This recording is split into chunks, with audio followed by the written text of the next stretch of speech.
কারক এবং অকারক সম্পর্ক বুঝব। প্রথমেই জানবো যে কারক কি। দেখো, বাংলা ব্যাকরণের একটি গুরুত্বপূর্ণ গ্রামার বা ব্যাকরণ হচ্ছে কারক। প্রথমে আমরা একটা উদাহরণ দিব। সেই উদাহরণটা হচ্ছে, দেখো, রাজা হর্ষবর্ধন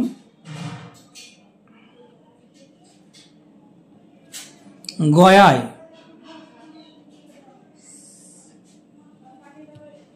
নিজ হস্তে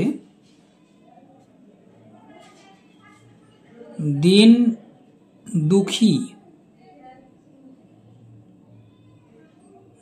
দুঃখীদেরকে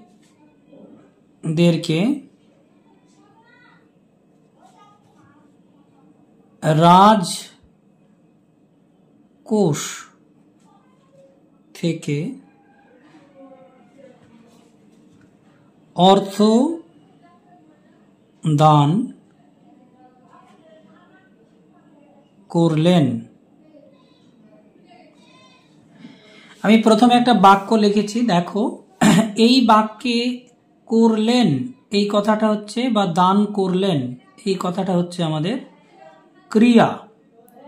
তাহলে আমরা জানি যে কোনো বাক্যে একটা ক্রিয়া থাকবেই, এবং এই ক্রিয়া বাদে যে শব্দ বা পদগুলো রয়েছে সেটা বিশেষ্য পদ হতে পারে, সর্বনাম পদ হতে পারে, অব্যয় পদ হতে পারে, যাই থাকুক না কেন, এই ক্রিয়ার সঙ্গে অন্য যে পদগুলো রয়েছে, যেমন অর্থ একটা পদ আছে, তারপর রাজকোষ একটা পদ রয়েছে, দিন দুঃখীদেরকে একটা পদ রয়েছে, নিজ হস্তে একটা পদ রয়েছে, গয়ায় একটা পদ রয়েছে, আর রাজা হর্ষবর্ধন একটা পদ রয়েছে। তাহলে কারক কথার অর্থ কি? কারক কথার অর্থ হচ্ছে বাক্যের ক্রিয়ার সঙ্গে অন্য যতগুলো পদ রয়েছে প্রত্যেকটা পদের সম্পর্ককে কারক বলে। এবার আমরা যদি দেখি, প্রশ্ন করি এই ক্রিয়াকে যে কে দান করে, অর্থাৎ কে দিয়ে যদি প্রশ্ন করি যে কে দান করে, তাহলে উত্তর পাচ্ছি কে? রাজা হর্ষবর্ধন। আর কে দিয়ে প্রশ্ন করলে আমরা কর্তা পাই, কর্তাকে পাই। অর্থাৎ কর্তার সঙ্গে, বাক্যের সাবজেক্ট বা কর্তার সঙ্গে ক্রিয়ার যদি সম্পর্ক থাকে তাহলে সেটা হচ্ছে কর্তৃকারক। কর্তৃকারক। তাহলে আমরা প্রথমটা বুঝেছি যে কে দিয়ে প্রশ্ন করলে যা পায় সেটা যদি বাক্যের কর্তা হয় এবং কর্তার সঙ্গে ক্রিয়ার সম্পর্ক থাকলে তাকে বলবো কর্তৃকারক। এবার গয়ায়, দেখো, এটা একটা জায়গা বোঝাচ্ছে। যদি প্রশ্ন করি কোথায় দান করলেন, তাহলে উত্তর আসছে গয়ায়। তাহলে এই গয়ায় কথাটা হচ্ছে জায়গা বোঝাচ্ছে। তাহলে এটা হচ্ছে জায়গা বোঝালে হবে অধিকরণ কারক।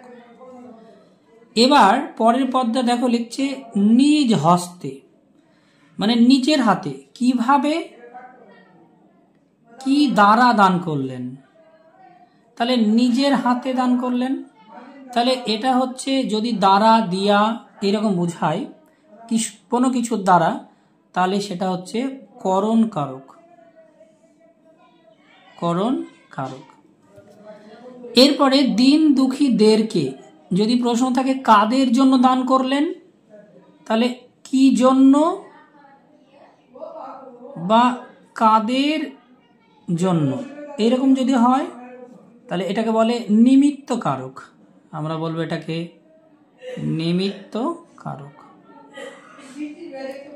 তারপরে দেখো, তারপর লেখা আছে রাজকোষ। রাজকোষ হচ্ছে, রাজকোষের সঙ্গে থেকে লেগে আছে। যে শব্দের শেষে থেকে লেগে থাকে সেটা হচ্ছে অপাদান কারক। তাহলে কোথা থেকে যদি প্রশ্ন আসে, প্রশ্ন যদি করি কোথা থেকে দান করলেন, তাহলে উত্তর আসছে রাজকোষ থেকে। তাহলে রাজকোষ হইতে, রাজকোষ থেকে, এইরকম যদি বোঝায় তাহলে সেটা হচ্ছে অপাদান কারক। অপাদান কারক। এরপরে দেখো লাস্টে অর্থ। কি দান করলেন, প্রশ্ন যদি আমরা করি কি দান করলেন, তাহলে হচ্ছে উত্তর হচ্ছে অর্থ। এটা হচ্ছে কর্মকারক, অর্থাৎ অবজেক্ট। বাক্যের অবজেক্টে আমরা কি দিয়ে প্রশ্ন করে উত্তর পাই। তাহলে এই ছিল কারক। এবং তোমরা দেখলে আমি একটা উদাহরণের মধ্যে 6টা কারক বুঝালাম। এই 6টা কারকের আবার নানান ভাগ রয়েছে। যেমন কর্তৃকারকের অনেক ভাগ আছে, কর্মকারকের অনেক ভাগ আছে, অপাদান কারকের ভাগ, নিমিত্ত কারকের ভাগ, করণ কারকের ভাগ, অধিকরণ কারকের ভাগ আছে। আমরা এই ভাগগুলো পরে জানবো। এবার এই কারক নির্ণয় তোমাদের পরীক্ষায় কিন্তু পড়বে না যে অধিকরণ কারক কাকে বলে, এইরকম কিন্তু পড়ে না। কি পড়ে না, অধিকরণ কারকের উদাহরণ দেওয়া থাকে, উদাহরণ দেখে বুঝে নিতে হয় যে অধিকরণ কারক কোনটা। তোমাকে একটা সহজ উদাহরণ দিই ছোট্ট করে। ধরো রাখাল গরু চড়ায়। তাহলে রাখাল গরু চড়ায়, এই বাক্যতে চড়ানো কথাটা হচ্ছে ক্রিয়া। তাহলে যদি পরীক্ষায় তোমাদের রাখালের তরে দাগ থাকে যে বললো কারক নির্ণয় করো, তাহলে আমরা কি লিখবো? দেখছি রাখাল, দেখো চড়ায় লেখা আছে, তাহলে আমি প্রশ্ন করতে পারি রাখালকে, কে চড়ায়? রাখাল চড়ায়। তাহলে উত্তর কে দিয়ে আমরা যখন প্রশ্ন করি ক্রিয়াকে, কে চড়ায়, উত্তর আসছে রাখাল। তাহলে রাখালের সঙ্গে চড়ানোর একটা সম্পর্ক রয়েছে বলে এটাকে আমরা বলবো কর্তৃকারক। যেহেতু সাবজেক্ট, বাক্যের সাবজেক্ট বা কর্তাকে প্রশ্ন করছে কে দিয়ে, কর্তার সঙ্গে, বাক্যের কর্তার সঙ্গে ক্রিয়ার যে সম্পর্ক তাকে বলবো আমরা কর্তৃকারক। তাহলে আশা করি এটা বুঝতে পেরেছ। এরপরে 2 নম্বর দেখো, এই সেম উদাহরণ দিয়ে রাখাল গরু চড়ায়। তাহলে এই চড়াইটা ক্রিয়া, আর এখানে পরীক্ষায় ধরো গরুতে দাগ আছে, তাহলে আমি দেখতে পাচ্ছি রাখাল গরু চড়ায়। এখানে সাবজেক্ট রাখাল, ভার্ব চড়ায়, আর ক্রিয়া ভার্ব বা ক্রিয়া চড়ায়, আর অবজেক্ট হচ্ছে গরু। তাহলে যখন বাক্যের কর্মের সঙ্গে বা অবজেক্টের সঙ্গে বা বিধেয়ের সঙ্গে ক্রিয়ার সম্পর্ক থাকবে তখন সেটাকে বলবো কর্মকারক। কর্মকারক। এরপরে 3 নম্বর আমরা জানবো করণ কারক। যেমন ধরো রাখাল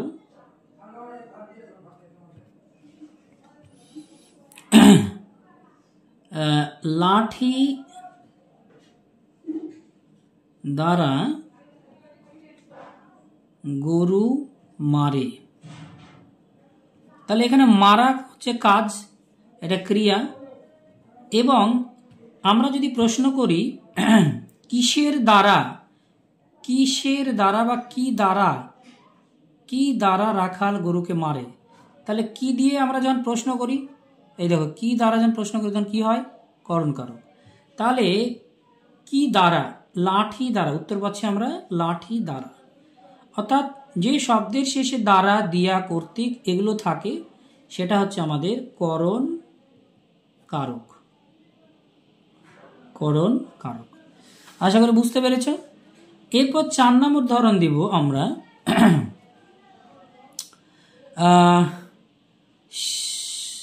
রাখাল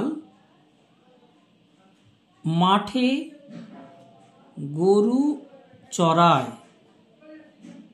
তাহলে দেখো চড়ানোটা ক্রিয়া। এবার বলেছি মাঠের তলে দাগ আছে, পরীক্ষাতে তোমাকে মাঠের তলে দাগ আছে কারক নির্ণয় করতে বললো। তাহলে আমরা কি করব, যে এখানে মাঠে কথাটা দেখো, মাঠে কথাটা হচ্ছে জায়গা বোঝাচ্ছে, স্থান বোঝাচ্ছে। তাহলে স্থান বুঝালে আমরা বলবো সেটাকে অধিকরণ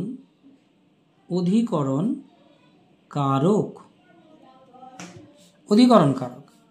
এরপর 5 নম্বর হচ্ছে যদি কোনো জায়গা থেকে এরকম থাকে, যেমন ধরো রাখাল মাঠ থেকে বাড়ি ফিরলেন। তাহলে দেখো মাঠ থেকে, জায়গার সঙ্গে যদি থেকে, জাত, চ্যুত, বিচ্যুত, ফলিত, উৎপন্ন। যেমন ধরো ফুল থেকে ফল হয়, তাহলে ফুলের পর থেকে আছে, তাহলে কোনো শব্দের সঙ্গে থেকে যদি জুড়ে থাকে তাহলে সেটা হচ্ছে অপাদান কারক। অপাদান কারক। এরপরে দেখো, তাহলে এখান থেকে প্রশ্ন যদি করি, ফিরলেন কে? কোথা থেকে রাখাল ফিরলেন? মাঠ থেকে, তাহলে অপাদান কারক। 6 নম্বর হচ্ছে কি বলতো? 6 নম্বর হচ্ছে আমরা কি করলাম? কর্তৃ, কর্ম, করণ, অধিকরণ, অপাদান। তাহলে এবার আছে নিমিত্ত কারক। তাহলে রাখাল গরুদের জন্য জলের ব্যবস্থা করলো। তাহলে করলো এটা ক্রিয়া, এবং এই ক্রিয়ার সঙ্গে দেখো গরুদের জন্য, কাদের জন্য জলের ব্যবস্থা করলেন রাখাল? গরুদের জন্য। কারো জন্য যদি বোঝায়, নিমিত্ত যদি বোঝায়, তাহলে হচ্ছে নিমিত্ত কারক। এটা হচ্ছে নিমিত্ত কারকের উদাহরণ। এবার একটা প্রশ্ন আছে তোমাদের, এইরকম লাইন তুলে দিয়ে বলবে কারক এবং বিভক্তি নির্ণয় করো। তাহলে আমাদের শিখতে হবে বিভক্তি কি। দেখো বাংলা ব্যাকরণে বিভক্তি আছে এতে, কে, রে, র, রা, অন্তুস্থ।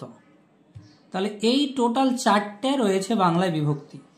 এই 4টে বিভক্তি মুখস্থ করে নেবে, এতে, কে, রে, র, রা, অন্তুস্থ। এই বিভক্তিগুলো যদি কোনো শব্দের সঙ্গে জুড়ে থাকে তাহলে তোমাকে বলতে হবে যে এই কারকে এই বিভক্তি রয়েছে। আর যদি বিভক্তি না থাকে তাহলে সেটাকে বলবো বিভক্তি নেই, মানে শূন্য বিভক্তি। যেমন রাখাল শব্দটার সঙ্গে এতে, কে, রে, র, রা, অন্তুস্থ শেষে কিন্তু নেই, শুধু রাখাল আছে। তাহলে রাখালে কোনো অক্ষর বা ধ্বনি সমষ্টি জুড়ে নেই। আমরা কি জানি বিভক্তি বলতে কি বুঝি? যখন কোনো শব্দের শেষে বা যখন কোনো কারকের শেষে বিভক্তি অর্থাৎ কোনো বর্ণ বা ধ্বনি জুড়ে থাকবে তখন তাকে বিভক্তি বলবো। যেমন রাখাল গরু চলায়, রাখালের সঙ্গে কোনো বিভক্তি নাই, তাহলে এটা বলবো কর্তৃকারকের শূন্য বিভক্তি। শূন্য বিভক্তি। এরপরে দেখো রাখাল গরু চড়ায়, গরু, তাহলে গরু শব্দটা এইরকমই হয়, এর সঙ্গে কোনো বর্ণ জুড়ে নাই, তাহলে এটাও হচ্ছে আমাদের শূন্য বিভক্তি। তারপরে দেখো রাখাল লাঠি দ্বারা গরু মারে, এখানে দেখো লাঠির সঙ্গে দ্বারা জুড়ে আছে।